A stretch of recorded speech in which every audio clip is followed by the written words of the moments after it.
In this video, I'm just going to cover some basics, mostly GCSE stuff about radioactivity.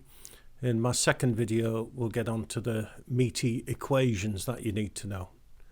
But this is radioactivity based. Some substances are radioactive. When it was first discovered, it was at the same time that radio was discovered, and they confused the two. It has nothing to do with radio, really.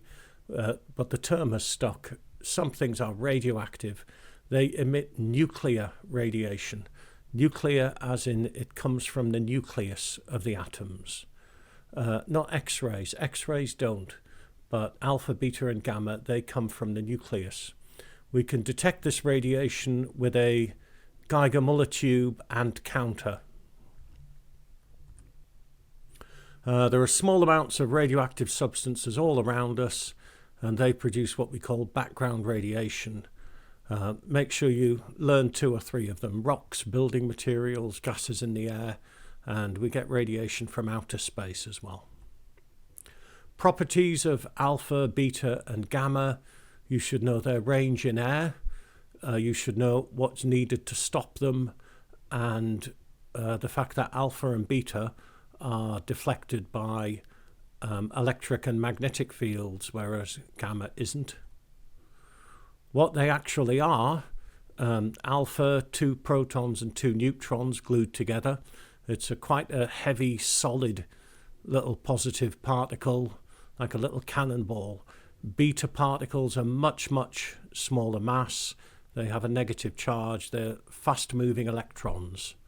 And then gamma, I'm going to call them particles because wave particle and all that, but they're actually photons. They are high-frequency electromagnetic waves, gamma photons.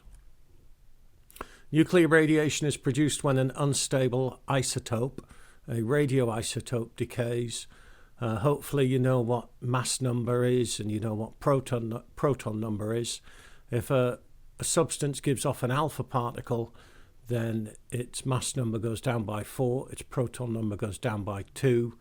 There's an example.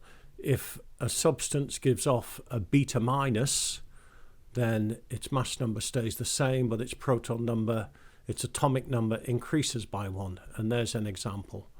Later on in the course, we'll do positrons, which is beta plus, and we'll talk about neutrinos and antineutrinos as well, but we'll save that for later.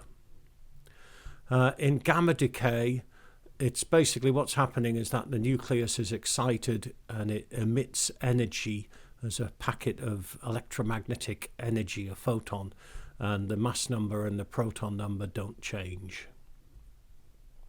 Nuclear radiation is dangerous because it is ionizing. If this radiation interacts with an atom, what it can do is knock off an electron and produce an ion pair. And a typical alpha particle, which has about maybe 7-8 mega electron volts, can ionize thousands of atoms. And if that atom is part of something important going on in one of your cells, it may be damaged so that it doesn't work properly. And if enough molecules and things inside your cells are damaged, then the cell may be destroyed. Exposure to ionizing radiation may cause illness, radiation sickness, and possibly cancer if the molecules involved happen to be DNA. Radioactive material is particularly dangerous if it is ingested or inhaled. In other words, if it gets inside your body. You should know what precautions should be taken when handling radioactive material. I'm not going to go through them here. Mostly it's to do with minimizing exposure.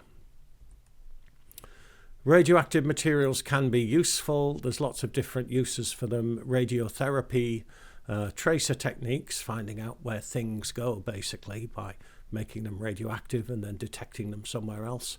Carbon dating, smoke alarms, thickness measurement, sterilizing equipment. This is all very much GCSE stuff that you should know.